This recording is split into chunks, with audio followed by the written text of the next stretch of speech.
कर सदा बनी रहे।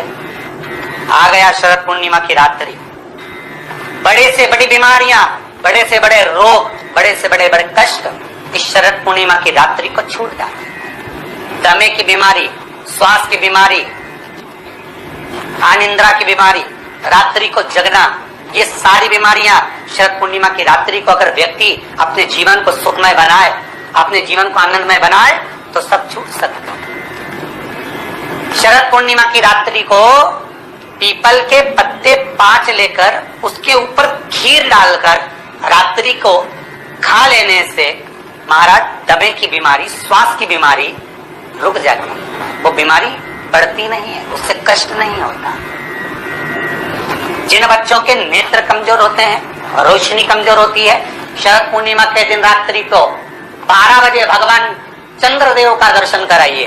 5 से 7 मिनट तक नयन मिलाए चंद्रदेव के साथ, और बाद में एक पीपल के पत्ते पर खीर जो चंद्र के नीचे रखी हुई है उसी खीर को चटा दीजिए। फिर चंद्र का दर्शन कराओ, फिर खीर को चटा दीजिए। महाराज नयन की ज्योति बढ़ती है, नींद नहीं आती तो निंद्रा देवी प्रवेश करती है, निंद्रा अच्छी आती है, आनंदित होता है। महाराज जिस व्यक्ति के शरीर में गांठ पड़ जाती हो, शरीर काला पड़ जाता हो, चट्टे पड़ जाते हो, या दांत खाज खुजली हो जाता हो, उसके लिए भी शरद पूर्णिमा की रात्रि को 12 बजे महाराज भगवान चंद्रदेव के लिए 21 दिए जलाए जाते हैं। उस 21 दिए की कालोज एक थाली में इकट्ठी करी जाती है, कालोज को इकट्ठी कर शरीर में गाय के घी के साथ में जहां जहां जगह पर चट्टे हैं, गांठ है, वहां लगाया जाता है। उसको 5 या 7 दिन लगाइए। उसके बाद में रोज प्रतिदिन लगाने के आधे घंटे बाद स्नान कर लीजिए, आराम लगना प्रारंभ हो जाता है। आज शरद पूर्णिमा की रात्रि से लेकर कार्तिक पूर्णिमा की रात्रि के बीच में जो दामोदर भगवान का, कृष्ण का, शिव का मंगल आनंद करेगा, अभिषेक करेगा, पूजन करेगा, स्मरण करेगा, उसके सारे दुख दरिद्र दूर हो जाएंगे। रात्रि को आप बड़े प्रेम से खीर बनाओ, चंद्रदेव की साक्षी में रखो, भोग लगाओ भगवान श्री हरि को। बन सके अगर लक्ष्मी की कमी है, लक्ष्मी नहीं आ रही है, व्यापार नहीं चल रहा है, तकलीफ बहुत ज्यादा है, घर में कष्ट है, कर्जा ज्यादा है, तो एक तांबे के कलश के ऊपर, तांबे के कलश में पानी भरना, कटोरी रखना, उस पे लक्ष्मी जी की मूर्ति रखना। लक्ष्मी जी की मूर्ति नहीं हो तो चांदी का सिक्का रखना। उसके सम्मुख में आप 31 दीपक 31 दीपक घी के लंबी बाती के जला देना। महाराज एक एक कमल गट्टा उस 31 दिए के अंदर डाल देना और लक्ष्मी जी का पूजन करना, लक्ष्मी जी का स्मरण करना, खीर का भोग लगाना, पान के पत्ते पर खीर रखना, 5 पत्ते पर खीर का भोग लगाना और माता लक्ष्मी से विनती करना। सुबेरे 4 बजे तक वो रखे रहने देना, सुबह 4 बजे वो उठाना, लक्ष्मी को वापिस तिजोरी में या सिक्का हो तो उसको अलमारी में रख देना। जो खीर बनी है वो प्रसाद के रूप में सुबह 8 बजे, 10 बजे, 9 बजे जब खाना हो प्रेम से खाना। माता जो दिए लगाए हैं वो ठंडे हो गए होंगे, उनको रखे रहने देना, बाद में काम आते रहेंगे, या दिए विसर्जन करना हो तो आपकी मर्जी है। पर वो मट्टी के दिए लगेंगे, आटे के दिए नहीं लगेंगे, मट्टी के दीप लगाना है आपको। 31 घी के दिए लगाना है। लक्ष्मी जी का पूजन करो, कंकु, चावल, हल्दी, मोली से सब तरह से। शरद पूर्णिमा की रात्रि को सुख मिलेगा, आनंद मिलेगा, लक्ष्मी की वृद्धि होगी, कार्य सिद्धि होगी। दूसरा क्रम, अगर कार्तिक पूर्णिमा हो, शरद पूर्णिमा हो, ये दोनों पूर्णिमा पर, शरद पूर्णिमा के दिन आप शाम को प्रदोष काल के समय 4:30 बजे से 6 बजे के बीच में 1 लोटा पानी, उसमें 5 बेलपत्र रखकर, 1 कमल गट्टा डालकर भगवान चंद्रेश्वर महादेव के नाम से भगवान शंकर को चढ़ा दीजिए। आपकी जो कामना हो वो कामना कर चढ़ाएं, विनती करें चंद्रेश्वर महादेव को और निवेदन करें कि हमारा ये कार्य सफल हो।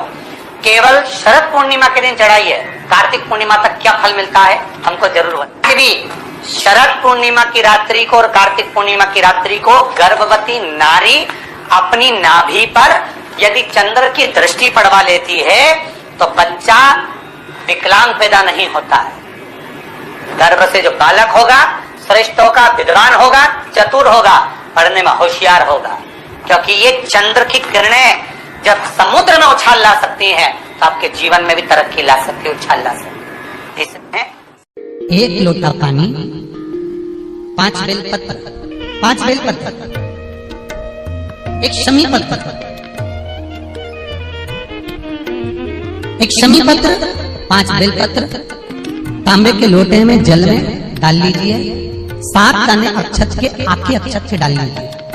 और प्रदोष काल में, प्रदोष काल जो शाम का समय होता है, प्रदोष काल में भगवान शंकर के मंदिर जाकर पांव में चप्पल पहनकर ना जाइए। घर में घी का दिया लगाकर कलश लेकर शिव के मंदिर में चले जाइए। शिव मंदिर में दिया नहीं लगाना है, आपको केवल घर में दिया लगाकर जाना है। और शंकर जी के मंदिर में वो ऐसा कैसा ही पानी पूरा उंडेल कर डालकर शिवलिंग पर आ जाए। झोली पसार कर प्रणाम करिए। शंकर की देहली पर 2 मिनट बैठकर ओम नमः शिवाय का स्मरण करिए। कुछ देर शिव के मंदिर में प्रदोष काल में, प्रदोष के समय पर, प्रदोष के दिन बैठकर शिव नाम का जाप करें। जल का पात्र वापस घर में ले आए और बड़े प्रेम से अगले महीने फिर प्रदोष के दिन, फिर प्रदोष काल में शिव के द्वारे जाए। फिर विनती करें, कहीं मत जाना, केवल शंकर की शरण में जाना। उससे कहना, उससे निवेदन करना, मुझे विश्वास है मेरे शंभु पर। स्कंद पुराण कहती है, शिव महापुराण कहती है, अगर आपने 2 या 3 या 4 प्रदोष ही कर लिए तो मेरा महाकाल बाबा आपकी झोली तो भर ही देगा। हमारे यहाँ कहते हैं सोमवार की जो प्रदोष पड़ती है वो इच्छा पूर्ति करती है, मंगलवार की प्रदोष रोग से मुक्ति देती है, बुधवार की प्रदोष कामना की पूर्ति करती है, गुरुवार की प्रदोष शत्रुओं का नाश करती है, शुक्रवार की प्रदोष सुख और शांति देती है, शनिवार की प्रदोष संतान का सुख देती है, और रविवार की प्रदोष जो काम दुनिया में कोई नहीं कर सकता वो अचूक फल की प्राप्ति रविवार की प्रदोष करा देती है।